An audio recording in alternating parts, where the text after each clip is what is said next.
This video is made possible by our generous supporters on Patreon. Check out patreon.com/NWR for all the details.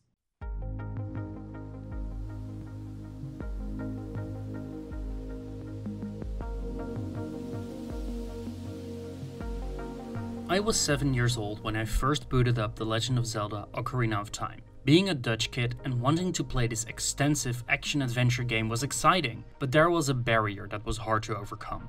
Unlike Mario and to a certain extent the Pokemon games, I was struggling with playing Ocarina of Time.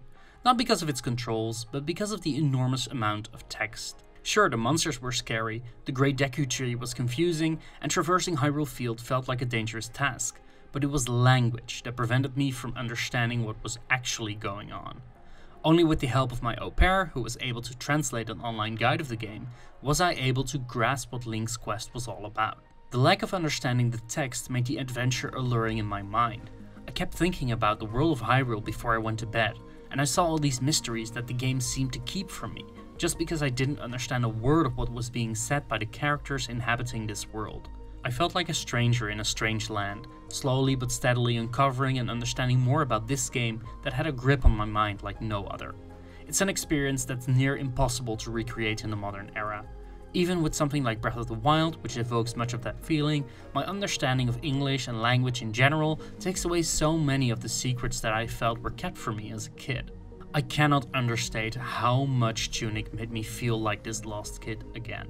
This game hides so many secrets behind layers of language, experience and growth that it clicked with me unlike any other this year. It has now finally arrived on Switch, and I'm so incredibly excited to see others explore these far shores with this little fox. Calling Tunic another Zelda-like is in my opinion cutting the game and its approach too short. Are there clear and noticeable influences from the original Zelda games here? Sure. Inasmuch as most action-adventure games have taken inspiration from the series. Waking up on the shores of a strange land, you play as a tiny fox. The world is not only dangerous, but hides a mysterious power that was sealed away. You set out to find this power and uncover the mysteries behind this world. What was the civilization like that lived here long ago and erected statues to foxes? Who is the fallen hero that has multiple shrines? And above all, what is the fox's role in all this? The game provides very little information, but slowly unravels its own mysteries through both gameplay and non-verbal communication. As the fox, you find new items, learn new techniques, and face off against a large variety of foes. Dying isn't necessarily the end, as the game allows you to recover your soul and some of the money you've lost. What makes Tunic stand out right away is its gorgeous art style. Using soft 3D art from a mostly fixed isometric perspective gives it immediately its own flavor. The character designs of the fox and most enemies are immediately recognizable and easy to differentiate. The bosses especially have formidable and imposing designs that make them intimidating the first time you are face to face with them. The art style is complemented by a secret trick that Tunic has up its sleeve, the manual. As you explore more of the world, you come across pages that start filling up as an old-school video game manual. You can open up the manual at any time and flip through the pages.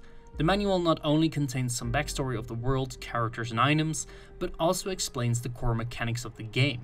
This feeds into the larger design of Tunic, where most hidden items, techniques and locations are accessible to you at the beginning of the game. I stopped counting the oh shit moments I've come across because the game is so elegant in its design that I kept saying it out loud each time I found new shortcuts or alternate routes to locations and paths. The manual has some lovely imagery and it really feels like an actual companion on your journey that is feeding into the desire of a player to keep exploring. If the world design of Tunic is what got me engaged, it was this little manual that truly sunk its teeth into me. So what is the gameplay actually like then? Well, you guide the little fox to find several keys in order to break that seal. You are free to go wherever you want and tackle any boss or obstacle in the order that you desire. At the beginning, the game may feel a tad linear, teaching you the basics, but it quickly opens up to showcase all the different regions of this world.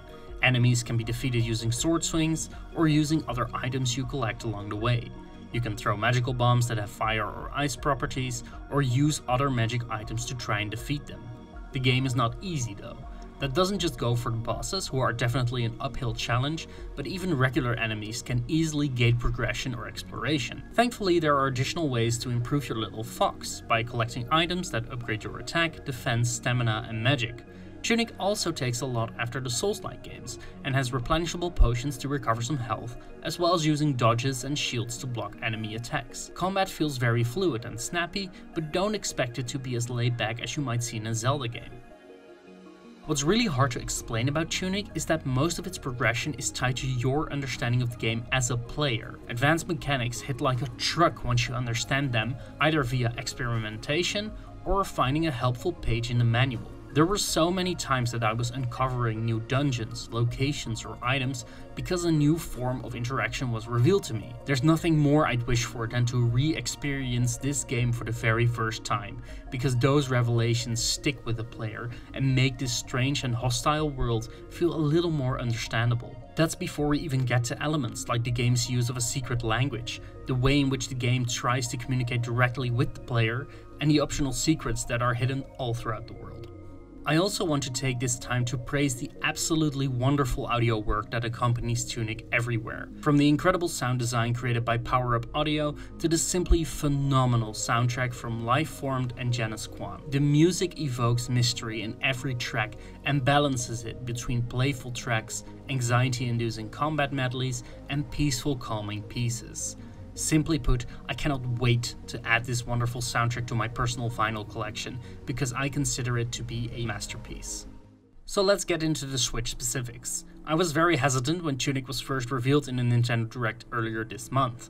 The frame rate in that trailer looked quite rough, and visually I wasn't convinced that the beautiful particle systems and lighting would be feasible on Nintendo's outdated hardware. Thankfully, I've come away very, very impressed. Comparing the Switch version graphics to my Xbox One S version of the game made the consolidations that were made for this version seem very minimal.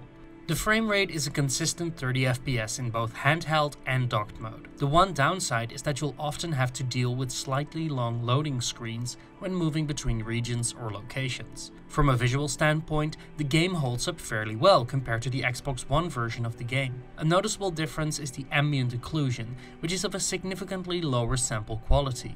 This means you get a lot of flickering artifacts in corners and in pockets of shade around bushes out in the overworld.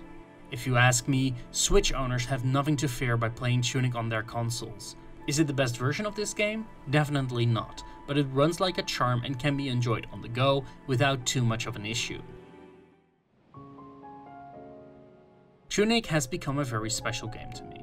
Its approach to game design is something I haven't experienced in years and truly harkens back to a time when games felt off-putting and mysterious. A time where Luigi could have just been hiding in Super Mario 64 and copy pastas could be real. Tunic shows that its creators understand what made these games so special, but doesn't feel like a retread of other games. It has its own identity and makes use of so many clever techniques to engross the player into its world that there's simply nothing quite like it. I have put in the hours to fully complete Tunic, and it's a journey that I could recommend to almost anyone. If the difficulty proves too much for you, the accessibility options are a godsend and there's no shame in using them. You may have to get out your actual notepad to keep track of the hints, puzzles, and clues you find along the way, but if you follow that journey to the very end, you are rewarded with a game unlike any other. Tunic is a modern masterpiece, and its mysteries, secrets, and puzzles will stay with you for a long time after the credits roll.